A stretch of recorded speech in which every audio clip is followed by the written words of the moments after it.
Assalamualaikum student. Hope so all of you are fine. Today we will discuss about cell size and surface area to volume ratio. यानी कि आज हम बात करेंगे कि cell का जो साइज़ है वो किस तरह का होता है और उसके अलावा उसका जो सरफेस एरिया और उसके वॉल्यूम के दरमियान रेशो क्या है। यानी कि उसका सरफेस एरिया अगर सेल का लार्ज होगा तो उसका किस तरीके से वो फंक्शन करेगा, यानी कि सरफेस एरिया लार्ज होने की वजह से फंक्शन ज़्यादा करेगा, या उसका अगर वॉल्यूम ज़्यादा होगा तो फिर वो ज़्यादा बेटर परफॉर्म करेगा। तो चलिए स्टार्ट करते हैं। उससे पहले हम बात कर लेते हैं, एक हमारा जो टॉपिक रह गया था, cell as an open system. Cell as an open system, अगर cell as an open system इसकी मैं बात करूं तो इसका मतलब यह है कि सेल जो है एक एज अ ओपन सिस्टम के तौर पर बिहेव करता है। यानी कि इसके अंदर कोई भी मटेरियल जो है वो अंदर इंटर हो सकता है और कोई भी मटेरियल जो है वो अंदर से बाहर भी आ सकता है। तो इस तरीके से ये फर्ज मिसाल के तौर पर जो सेल्स होता है, सेल वो उसकी मेम्ब्रेन होती है सेल की, तो उसके इर्द गिर्द होते हैं, मेम्ब्रेन के ऊपर होते हैं पोर्स बने होते हैं, स्मॉल पोर्स बने होते हैं। वो क्या करते हैं कि जो सेल के मटेरियल होता है, उसका जो अंदर मटेरियल होता है वो उसको भी बाहर लेकर जाता है, और जो बाहर से मटेरियल होता है वो पोर्स के ज़रिए से वो मटेरियल भी अंदर आ सकते हैं जिसकी सेल को रिक्वायरमेंट होती है, ज़रूरत होती है। ठीक है, तो सेल एज ओपन सिस्टम भी बिहेव करता है, इसका मतलब ये है। तो उसके बाद हम बात करते हैं cell size and surface area to volume ratio. अगर मैं इसकी बात करूँ तो जो सेल है वो वेरी करता, उसका जो साइज़ है वो वेरी करता है। यानी कि सारे सेल जो है एक ही साइज़ के नहीं होते, सेल के मुख्तलिफ साइजेस होते हैं। अगर मैं सबसे पहले बात करूं कि स्मॉलेस्ट सेल की, जो सबसे स्मॉलेस्ट सेल्स है वो किस में पाए जाते हैं? बैक्टीरिया में, बैक्टीरिया के अंदर पाए जाते हैं। इसकी बैक्टीरिया की इसकी बहुत कॉमन एग्जांपल है। इसके जो बैक्टीरिया सेल है, स्मॉलेस्ट सेल्स होता है, उसको हम कहते हैं माइकोप्लाज्मास।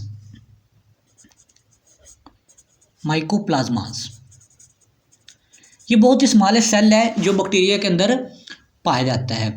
यानी कि इसका जो साइज़ होता है वो मैक्सिमम होता है 0.12 माइक्रोमीटर टू 1 माइक्रोमीटर, 1.0 माइक्रोमीटर, इसका इतना साइज़ होता है, बहुत ही स्मॉलेस्ट साइज़ होता है इसका।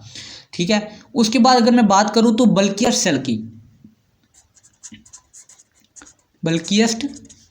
की, यानी कि जो सेल सबसे बड़ा होता है, उसकी अगर मैं बात करूं तो बेसिकली ये होता है बर्ड एग में।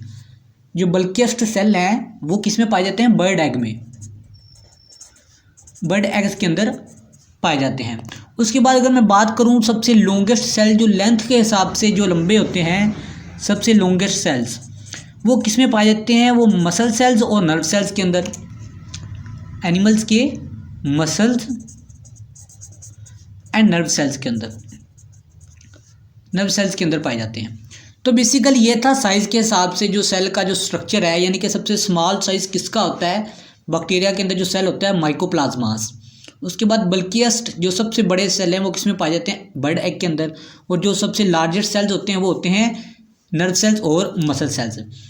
अगर जो इसकी सेल साइज़ की बात करूँ तो इनका जो फंक्शन होता है वो शेप के रिलेटेड होता है। यानी कि सेल के साइज़ और शेप से रिलेटेड उसके फंक्शन होते हैं। मिसाल के तौर पर अब बर्ड के जो एग हैं उनके अंदर, बर्ड एग के अंदर बल्किएस्ट सेल्स पाए जाते हैं, लार्जेस्ट सेल्स पाए जाते हैं। क्यों पाए जाते हैं? क्योंकि ये लार्ज अमाउंट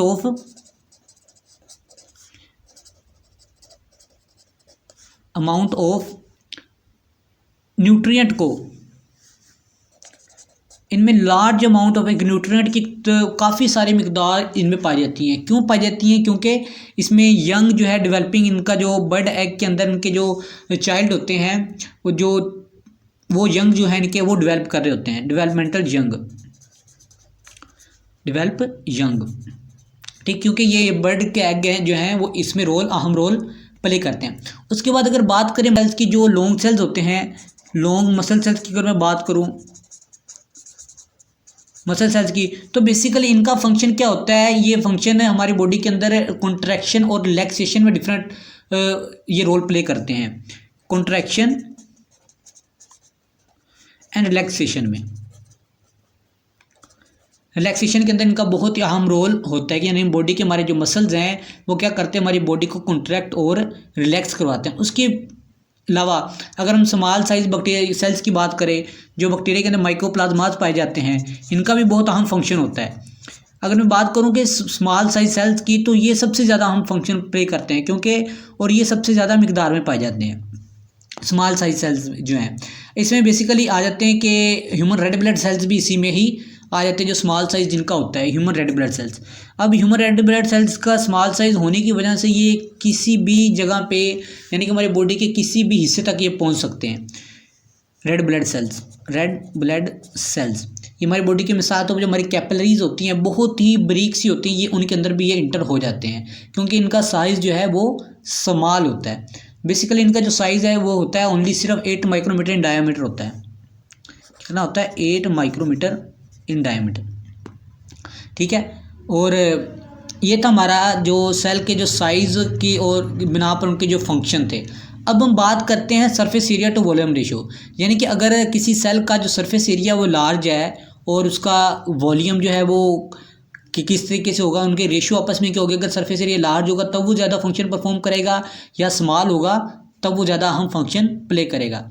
चलिए बात करते हैं, अगर मैं बात करूँ कि जैसे कि मैंने पहले बताया कि ज़्यादा सेल जो हैं वो स्मॉल इन साइज़ होते हैं। Most of the body cell जो होते हैं वो स्मॉल इन साइज़ होते हैं। इसी वो साइज़ इनका स्मॉल क्यों होता है, और क्योंकि वो हमारी बॉडी के अंदर सबसे ज़्यादा फंक्शन प्ले करते हैं। अब क्यों करते हैं? अब देखिए कि जो सेल स्मॉल होते हैं, स्मॉल सेल होते हैं, उनका सरफेस एरिया जो होता है वो लार्ज होता है। लार्ज सरफेस एरिया लार्ज क्यों होता है? क्योंकि इनका वॉल्यूम कम होता है। स्मॉल सेल का जो वॉल्यूम है बेसिस ऑब्वियसली कम होगा, जबकि अगर लार्ज सेल की मैं बात करूं, लार्ज सेल की इनका वॉल्यूम जो है ज़्यादा होता है और लेस सरफेस एरिया होता है। इनका सरफेस एरिया जो होता है लेस होता है। ठीक है, अब हम इसी को एक एग्जांपल के ज़रिए से मैं एक्सप्लेन करूंगा कि किस तरीके से इनका जो सरफेस एरिया स्मॉल सेल्स का लार्ज सरफेस एरिया होता है और लार्ज सेल का लेस सरफेस एरिया होता है। अब मैं क्यूब के ज़रिए आपकी इसको मिसाल को समझाऊंगा। अब फर्ज कर लें कि सरफेस एरिया जो है, surface area of one large cube. अगर मैं लार्ज क्यूब की बात करूं तो बेसिकली इसकी जो होती हैं 6 साइड होती हैं, 6 साइड होती हैं, और इसका जो एक साइड की जो होती है लेंथ होती है वो होती है 30 माइक्रोमीटर। 30 माइक्रोमीटर इसकी लेंथ होती है और 30 माइक्रोमीटर ही उसकी विड्थ होती है। ठीक है, अगर हम इसकी मैं कैलकुलेशन करूं तो इसकी जो मैक्सिमम इतनी बनती है 5400 माइक्रोमीटर स्क्वायर, यानी कि सरफेस एरिया जो है एक लार्ज क्यूब का वो कितना बनता है 5400 माइक्रोमीटर स्क्वायर। अब इसकी बजाय मैं एक बात करूं कि स्मॉल क्यूब की, surface area of one small cube, यानी कि इसका एक लार्ज क्यूब के ना बेसिकली कितने स्मॉल क्यूब्स होते हैं, इसके ये 6 साइड्स हो गए। ठीक है, और एवरी वन स्मॉल क्यूब जो होता है बेसिकली 10 माइक्रोमीटर का होता है। 10 माइक्रोमीटर उसकी लेंथ होती है और 10 माइक्रोमीटर ही उसकी विड्थ होती है। तो बेसिकली ये मैक्सिमम इतना बनता है 600 माइक्रोमीटर स्क्वायर, यानी कि एक स्मॉल क्यूब का सरफेस एरिया कितना हो गया 600 माइक्रोमीटर स्क्वायर। अब बेसिकली एक लार्ज क्यूब के अंदर कितनी होती हैं 27 स्मॉल क्यूब्स होते हैं। कितने? Surface area of 27 small cube.